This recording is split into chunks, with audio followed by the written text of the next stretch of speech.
Assalamualaikum.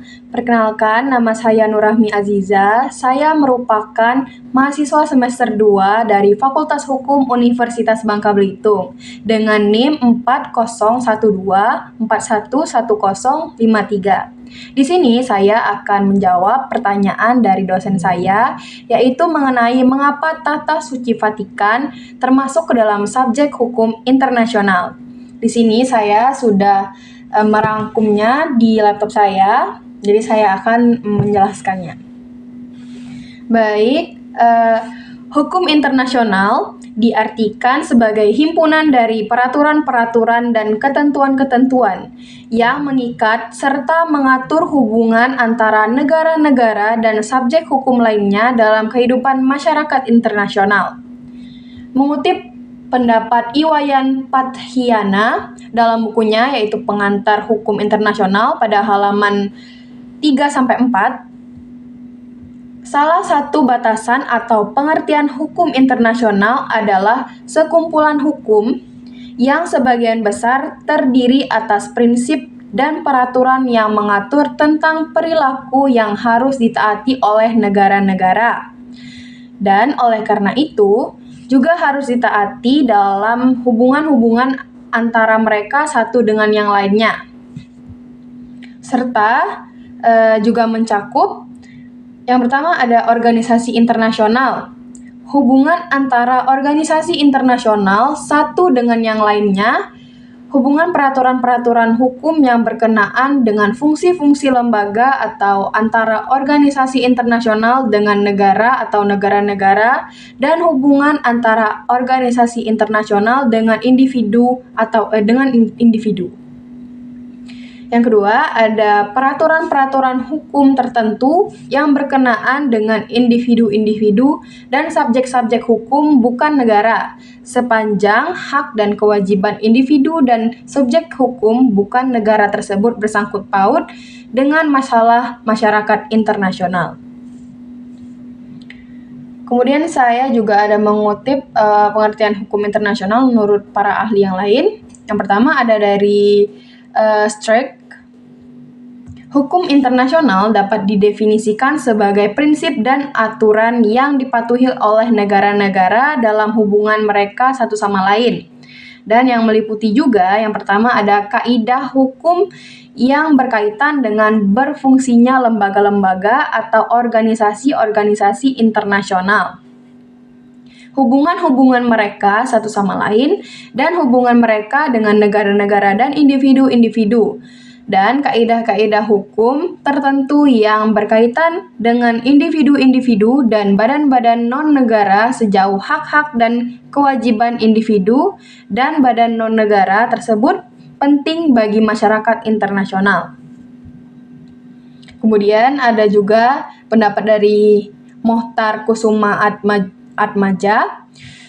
Beliau menyebutkan, pengertian hukum internasional adalah keseluruhan kaidah dan asas-asas yang mengatur hubungan atau persoalan yang melintasi batas negara antara lain adalah negara dengan negara, negara dengan subjek hukum lain bukan negara, atau subjek bukan negara satu sama lain. Kemudian ada dari John O'Brien. Hukum internasional adalah sistem hukum yang terutama berkaitan dengan hubungan antar negara. Kemudian kita masuk ke tujuan hukum internasional. Menurut Muhammad Risnain dalam bukunya Hukum Internasional dan Kepentingan Nasional Indonesia pada halaman ke-7, tujuan awal hukum internasional adalah membangun sistem hubungan internasional yang teratur. Tujuan itu kemudian berkembang, yaitu hukum internasional tidak saja mewujudkan keteraturan, tetapi hukum internasional bertujuan untuk mewujudkan keadilan hubungan antara negara dan keadilan bagi individu. Hukum internasional bukan saja kaidah hukum tanpa nilai, tetapi memiliki tujuan yang jelas, yaitu menghadirkan ketertiban dan keadilan hubungan internasional antar negara. Selain itu, 5 tujuan pokok hukum internasional Yang pertama itu ada memelihara perdamaian dan keamanan internasional. Yang kedua ada memajukan kepentingan umum dari warga masyarakat internasional dan mengembangkan kesejahteraan umum umat manusia. Yang ketiga ada mengembangkan hubungan bersahabat dan kerjasama di segala bidang-bidang antar bangsa. Yang keempat ada mengembangkan penghormatan atas kebebasan dan hak asasi manusia dan penghormatan atas rule of law, atas keadilan. Serta yang terakhir, yang kelima itu menyelenggarakan tata kehidupan masyarakat internasional sedemikian rupa sehingga memberikan kemungkinan bagi umat manusia untuk menyempurnakan kepribadiannya dan memajukan derajat kehidupan di segala bidang sebagai bangsa beradab dan berbudaya.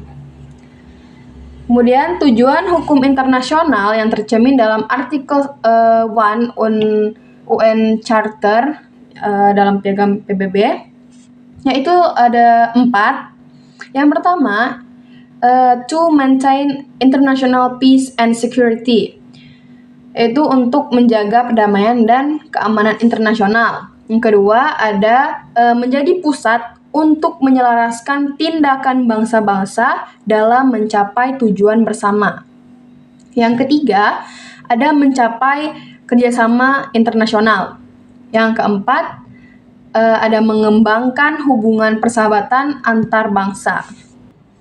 Tahta Suci Vatikan merupakan subjek hukum internasional karena diakui oleh negara-negara di seluruh dunia, menjadi pihak dalam perjanjian internasional, dan menjadi anggota pada beberapa organisasi internasional.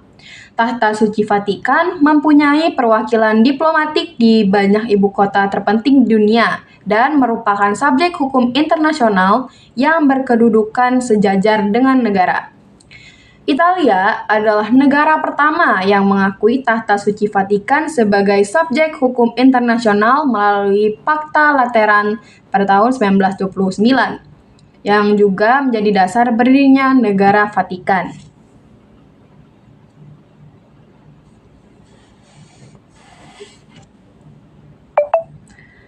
Dasar lain yang menjadikan Tahta Suci sebagai subjek hukum internasional adalah dengan mengacu juga kepada Konvensi Montevideo pada tahun 1933, yang mana Vatikan merupakan pihak dan memenuhi ketentuan-ketentuan pada konvensi tersebut. Ketentuan-ketentuan tersebut ada 4. Yang pertama adalah memiliki populasi permanen yang secara faktual penduduk tetap Vatikan adalah 800 orang. Yang kedua, memiliki suatu wilayah tertentu yang dalam hal ini Tahta Suci terletak di atas lahan seluas 44 hektar yang terletak di tengah-tengah kota Roma, Italia. Yang ketiga, terdapat suatu bentuk pemerintahan yang dalam hal ini bentuk negara Vatikan adalah monarki absolut yang dikepalai oleh seorang paus yang memiliki kekuasaan absolut atas kekuasaan legislatif, eksekutif, dan yudikatif.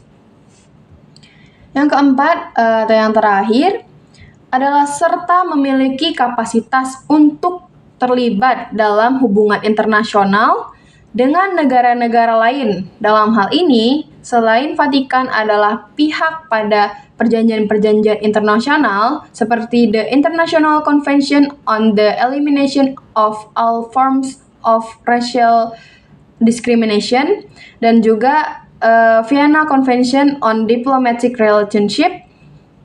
Selain itu, Vatikan adalah anggota pada organisasi-organisasi internasional seperti WOIP dan UNESCO. Vatikan juga memiliki hubungan diplomatik dengan negara-negara di dunia. Sebagai contohnya, Indonesia yang memiliki perwakilan diplomatik khusus untuk Vatikan, begitu juga Vatikan terhadap Indonesia. Mungkin itu saja yang bisa saya jelaskan. Apabila ada kesalahan kata, saya mohon maaf. Semoga dosen saya menyukai video ini dan juga nilai tugas saya atau absen karier saya bagus. Makasih.